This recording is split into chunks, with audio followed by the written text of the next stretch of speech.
इसी कलिकाल में महाराष्ट्र की भूमि पर पधारे नामदेव जी महाराज। कौन? नामदेव जी। सब में परमात्मा को देखते। एक बार एक स्थान पर बैठ करके आप भजन कर रहे थे तो किसी ने आकर के आपको टोक दिया, बोले महाराज यहां भजन मत करो। बोले क्यों? यहां पे प्रेत आत्माएं रहती हैं। नामदेव जी बोले अब तो हम बैठ गए, अब तो यहीं करेंगे। जय हरि विठ्ठल, श्री हरि विठ्ठल, माय बापा विठ्ठल, इस प्रकार कीर्तन करने लगे। इतने में एक प्रेत प्रकट हो गया और वो प्रेत कभी हाथी बन जाए, कभी घोड़ा बन जाए, कभी गधा बन जाए, कभी ऊंट बन जाए, कभी मूषक चूहा बन जाए। बार बार रूप बदलने लगा अपने और भयभीत आवाजें निकालने लगा। नामदेव जी महाराज ने जैसे ही उसको देखा तो नामदेव जी बोले, संसार के लोग झूठ बोल गए मुझसे कह के गए कि यहां कोई प्रेत रहता है, लेकिन भैया इतने रूप बदलने की सामर्थ्य प्रेत में नहीं है, तो परमात्मा में है। और साक्षात परमात्मा मान के प्रेत को ही प्रणाम करने लगे। जय हो भले पधारे मेरे लंबक नाथ। इतने लंबे बन गए ठाकुर जी।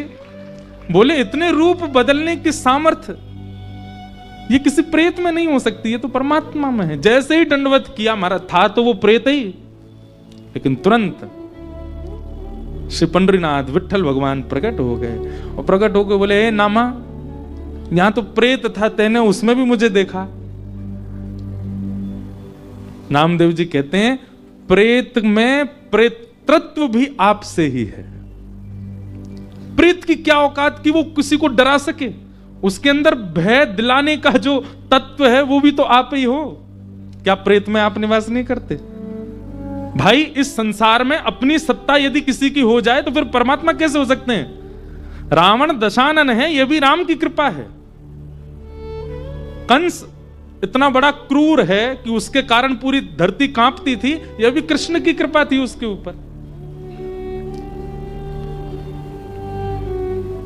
किसी का अपना अस्तित्व नहीं हो सकता। प्रेत में पितृत्व भी आपकी वजह से है ठाकुर जी। यदि आप नहीं होते तो वो कैसे डराता सबको? इसलिए प्रेत का जो पितृत्व है उसको मैं विठ्ठल मान करके वंदन करता हूं। पंडरीनाथ भगवान ने हृदय से लगाया, बोले वाह, ऐसी दृष्टि सबकी हो जाए तो मैं सबको मिल जाऊं। लेकिन सबकी दृष्टि ऐसी नहीं बनती। सर्वम खलु इदम ब्रह्म, ये स्थिति अगर हमारी नेत्रों की नहीं हुई है तो अभी हम साधक नहीं है, श्रोता नहीं है कथा के।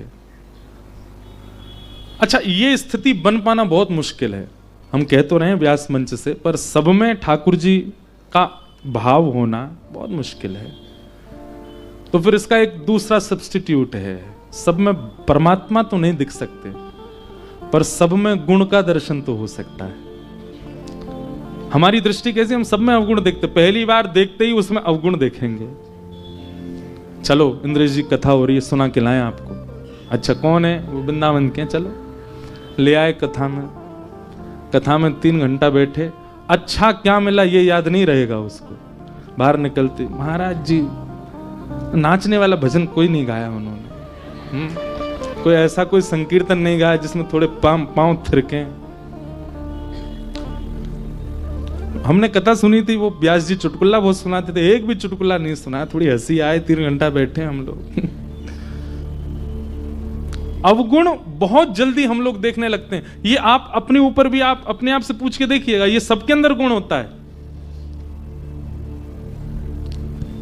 लड़के वाले लड़की देखने जाते हैं अपने पुत्र के लिए, तो उसमें उससे मिलके जब लौट के आएंगे ना, गाड़ी में बैठेंगे सब वापस अपने घर के लिए, उसमें गुण कितने थे उनकी चर्चा बाद में होगी। हाँ ठीक है, गोरी तो है, पर उसके पांव देख के मुझको थोड़ा लगा कि पता नहीं शुभ है कि नहीं है। उसका मुख देख करके मुझे थोड़ी चालाक सी तो लग रही थी। तो अवगुणों की चर्चा करो ना, अवगुण क्यों? ये मानव स्वभाव है। हम जहां भी जाते हैं, जिससे भी मिलते हैं, जिसको भी देखते हैं, हमारा स्वरूप बन चुका है, उसमें पहले अवगुण निकालो। हम अवगुण शॉर्टलिस्ट पहले करते हैं, गुण कई बार हमारे नजरअंदाज में रहते हैं। आप यदि आध्यात्मिक हैं, आप यदि नाम जप करते हैं, आप यदि तिलक लगाते हैं, आप यदि शिखा रखते हैं, आप यदि कथा सुनते हैं, आप नित्य विश्वनाथ जाते हैं, आप नित्य गंगा दर्शन करते हैं, तो आपकी दृष्टि परिवर्तित होगी, सब में गुण देखना शुरू हो। और यह नहीं हुआ है तो आप जो कर रहे हो वो मेहनत है, काय को कर रहे हो? इतने जाड़े में भी सुबह सुबह विश्वनाथ जी को काय को परेशान करने जा रहे हो? क्यों गंगा जी का इतना स्नान आदि कर रहे हो, जब आपका स्वभाव ही परिवर्तित नहीं हो रहा है? तो परमात्मा का दूसरा रूप क्या है? चैतन्य। सब में उनका दर्शन, पर सब में परमात्मा ना दिखे तो सब में कम से कम गुण देखो, सब में भलाई देखो, सब में गुण दिखे। राम जी का स्वभाव है वो सब में गुण देखते हैं, और रावण का स्वभाव है वो राम जी में भी अवगुण देखता है। वो राम जी में भी अवगुण देख रहा है। जिनका रूप देख करके पत्थर पिघल रहे हैं, जिनके स्पर्श से पूरी पृथ्वी मदमस्त होती जा रही है, उनको देख करके, उनके बारे में सुन करके, और कोई और नहीं सुना रहा है, स्वयं हनुमान जी जाके बता के आए, अंगद जाकर के बता करके आ रहा है, फिर भी रावण को अवगुण ही दिख रहा है। तो इसका मतलब क्या है? अवगुण दर्शन ये राक्षसत्व है। और जिस दिन आपकी दृष्टि में सद्गुण दर्शन भाव प्रकट हो गया, गुण दर्शन प्रकट हो गया, सद्गुण भी मत देखो, गुण ही देख लो। आप श्रोता हैं, आप साधक हैं, आप आध्यात्मिक हैं। तो भगवान का दूसरा रूप क्या है? चैतन्य। सब में जिनकी व्यापकता है, जो जड़ नहीं है। अब ये तो था एक सामान्य अर्थ, अब इसका दूसरा अर्थ क्या है? आपके सेवा है, सबके घरों में सेवा ठाकुर जी की विराजमान, चाहे वो चित्रपट की है, चाहे वो लड्डू गोपाल है, चाहे हमारे श्रीनाथ जी हैं, गिरधर लाल हैं। सेवा उसी दिन आपकी श्रेष्ठ होने लग जाएगी जिस दिन आप उनके जड़ भाव को दूर कर दोगे। उनके प्रति आपकी जड़ की स्थिति जिस दिन समाप्त हो जाएगी, उसी दिन आपकी सेवा प्रकट हो जाएगी, सेवा आप करने लग जाओगे। बहुत ध्यानपूर्वक सुनिएगा, सावधानी से सुनिएगा। आप अपने ठाकुर जी को यदि जड़ मानते हैं कि वो एक धातु मात्र है, आपसे सेवा में अपराध बनेगा, आपसे भोग में अपराध बनेगा, आपसे श्रृंगार में अपराध बनेगा, क्योंकि आपने ये मान लिया कि ये तो धातु है। लेकिन जैसे ही आपके चित्त में चैतन्य, पूर्ण चैतन्य भाव आ गया कि नहीं ये धातु नहीं है, ये परम चैतन्य ठाकुर जी हैं, तो ठाकुर जी भी फिर चैतन्य बन के दिखाएंगे। मैं अपनी कथा में एक बात कहा करता हूं, सब लोग बहुत ध्यान से सुनना। महादेव का स्वरूप सब जगह क्या बताया गया? ध्याये नित्यम महेशम रजत गिरिनिभम चारु चंद्रावतंसम। कैसे महादेव? एक तो सबको ये बात पता है, पर इसको कोई जानता नहीं कि महादेव कैसे हैं। गौर वर्ण के हैं महादेव। कैसे हैं? गौर वर्ण, कर्पूर गौरम। और इस श्लोक में भी कहा गया रजत गिरिनिभम, यानी कि जैसे चांदी का पर्वत चमकता है ऐसे महादेव की कांति है। और चारु चंद्रावतंसम, अपने मस्तिष्क पर चंद्रमा धारण करते। रत्नाकल्पोज्ज्वलांगम, और अंग कैसे चमकता है? जैसे कोई रत्न चमक रहा हो। पयुष मृगवरा, जिन्होंने बागंबर पहना है, एक मृग चर्म पहना है। भीति हस्तम प्रसन्नम, कैसे बैठे? बोले प्रसन्न मुद्रा में बैठे। पद्मासीनम समन्ताः, पद्मासन में बैठे। ये दोनों पैर के तलवे ऊपर को आ जाएं, इसको पद्मासन कहते हैं। पद्मासीनम समन्तास्तुतमर गणैः, गण सब स्तुति गा रहे हैं खड़े होकर के। विश्वाद्यम विश्ववंद्यम, विश्व के जो आदि हैं, प्रथम हैं, और विश्व के जो वंद्य हैं। अखिल भयहरम, ब्रह्मांड के भय को दूर करने वाले। पंचवक्रम, पंचमुख वाले। त्रिनेत्रम, इनको हम प्रणाम करते हैं। लेकिन कहीं भी देवालय में चले जाओ, महादेव तो लिंग के रूप में ही दिख रहे हैं। कहां है पंचवक्र? कहां है चारु चंद्र? कहां है वो रत्नों जैसी कांति? कहां है वो चमकते हुए महादेव का स्वरूप? क्यों नहीं है वो विग्रह? और यही बात हमारे वृंदावन चंद के पास चले जाओ, उनका वर्णन कैसा?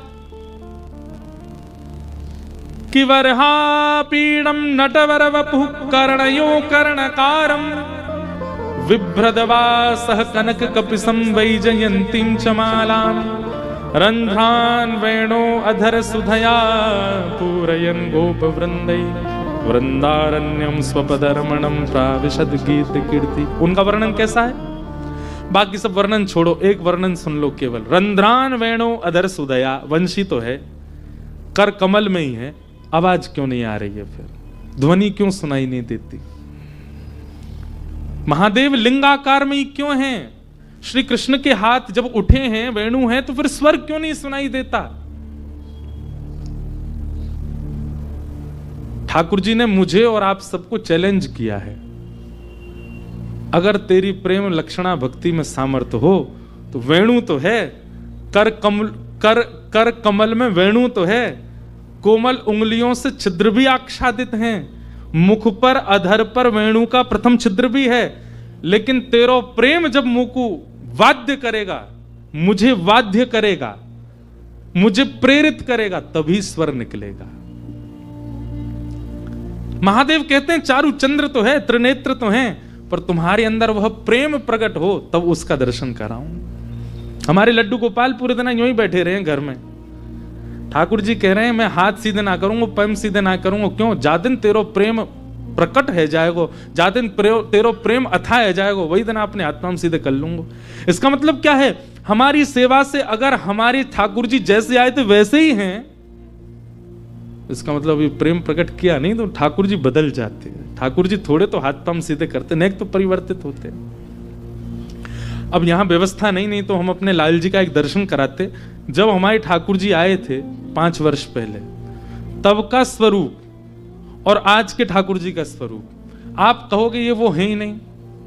जब हमारे लाल जी आए थे तो ऐसे लगते थे जैसे पतर पूछ रहा से पतरे दुबरे। हमारे लाल जी के जिन्होंने दर्शन किए सबको यूं लगती है तो कितने बड़े होंगे, मोटे ताजे तगड़े होंगे, हैं सच में, पर दर्शन में हैं वो छोटे से ही। पर प्रथम दिन का दर्शन, और मैं रोज देखता हूं अपने प्रथम दिन के गिरधर लाल जी और आज के, ऐसा परिवर्तन। गदमदरा से तो गाल फूल गए उनके, नेत्रन में ऐसी रौनक सी आ गई है, कांति ऐसी लगती है अद्भुत। अब जैसे हाथ पांव बिल्कुल खा पी के जैसे खाते पीते घर के बालक हो जाते हैं, ऐसे लाल जी हो गए। पहले कोई वस्त्र धराने से आते ही नहीं थे, इतने छोटे से ठाकुर जी हमारे। अब आप कितने बड़े वस्त्र ले आओ, कैसे भी करके धारण कर लेते। तो चैतन्य, आप जिनकी सेवा करते हैं, केवल नियमित रूप से भोग लगाना, आरती करना, यह आपका कर्तव्य नहीं। आपका कर्तव्य यह है कि जैसे आए ये परिवर्तित होने चाहिए। इनके स्वरूप में थोड़ा तो, भाई बालक जन्म लेता है वो छोटा सा ही होता है, 10 साल हो गए इतना सा ही है, माँ को चिंता नहीं होगी। चिंता क्या होगी? पूरा घर परिवार रोएगा, ये बढ़ता ही नहीं, इतना सा ही है। हर दिन उसमें परिवर्तन आए, वो कुछ नया सीखे, कुछ नई क्रिया करे, उसके हाथ पांव थोड़े बढ़े, चलना सीखे, बोलना सीखे, आंखें टिमटिमाए, पूछें कान कहाँ है तो तुरंत बताए, नाक कहाँ है ये है, जीभ कहाँ है ये है। हर दिन कुछ नया ज्ञान, उसमें परिवर्तन दिखता है, तब परिवार प्रसन्न रहता है, हमारा बालक पल रहा है, बढ़ रहा है। सेवा में भी आपका भाव और आपके ठाकुर जी का स्वरूप, इसमें परिवर्तन आना चाहिए, तब आपकी सेवा लग रही है, आप सेवा कर रहे हो, ये बात पता चलती है। ये इसी को कहते हैं चैतन्य। ठाकुर जी का तीसरा रूप क्या है? आनंद। हमारे गुरुदेव एक बहुत अच्छी बात कहते हैं, ठाकुर जी के प्रथम 2 स्वरूप यदि आपने भली भांति पहचान लिए, यानी कि सत्य और चैतन्य, तो तीसरा रूप अपने आप प्रकट होगा। क्या? आनंद। वो सब गाओगे, नंद घर आनंद भयो जय कन्हैया, अवध में आनंद भयो जय रघुवर राम के। आनंद। रहते काशी में हैं, गंगा तट पर हैं, फिर भी इतने निराश हताश उदास क्यों? ये तो आनंद वन है, यहां तो महादेव भी आनंद में रहते हैं। आप क्यों इतने निरानंद में हो? क्योंकि आपने महादेव को उस रूप से देखा नहीं, जाना नहीं, पहचाना नहीं, इसलिए निराश हो। तो सत्य परमात्मा को जिस दिन आपने चैतन्य रूप से भज लिया, उसी दिन जीवन में आनंद आएगा। सच्चिदानंद रूपाय। विश्वोत्पत्त्यादि हेतवे, विश्व की उत्पत्ति, पालन और संहार, ये 3 क्रिया जिनकी हैं, तापत्रय विनाशाय, 3 प्रकार के तापों का जो उपशमन करते हैं। ताप किसको कहते हैं? कष्ट को। एक बात बहुत ध्यान से सुनिएगा, ठाकुर जी को भजने वाला कष्ट विमुक्त नहीं होता।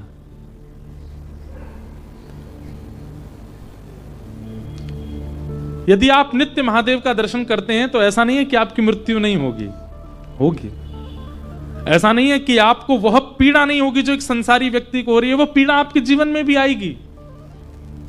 बस महादेव को नित्य आराधन करने से, ठाकुर जी का नित्य आराधन करने से इतनी कृपा आपके ऊपर हो जाएगी कि आने वाली पीड़ा अनुभव में नहीं आएगी, आने वाली पीड़ा आपको झकझोरेगी नहीं, आने वाली पीड़ा से आप परेशान, हताश, उदास नहीं होंगे, सह लोगे। वृक्ष खड़ा है, कितना सुंदर, कितना फलित, कितना पुष्पित है, यह विशेष बात नहीं, आंधी आने पर भी टिका हुआ है, यह विशेष बात है। आप कितने स्वस्थ हैं, कितने पुष्पित, कितने पल्लवित, कितने फलित हैं, इसका मतलब क्या है? कितने धनवान, कितने सुंदर, कितने योग्य हैं, इनसे फर्क नहीं पड़ता। जीवन में आने वाली आंधी से जूझ रहे हैं, डट के खड़े हैं, ये आपके विशेष मानवत्व को प्रकट करता है। मानवत्व धनवान होने से नहीं, सुंदर होने से नहीं। शरीरम स्वरूपम तथा वा कलत्वम रथश्चारु रुचिरम धनम मेरुतुल्यम मनश्रेण लग्नम कृष्ण चरणारविंदम ततः किम ततः किम ततः किम ततः किम। खूब सुंदर शरीर है, खूब सुंदर पत्नी है, खूब अच्छा घर है, खूब बढ़िया संपत्ति है, पल मनश्रेण लग्नम कृष्ण चरणारविंदम, मनश्रेण लग्नम गुरु चरणारविंदम, राम चरणारविंदम। मन यदि गुरु और भगवत सेवा में नहीं गया तो ततः किम, बेकार है, व्यर्थ है, उसका कोई लाभ नहीं।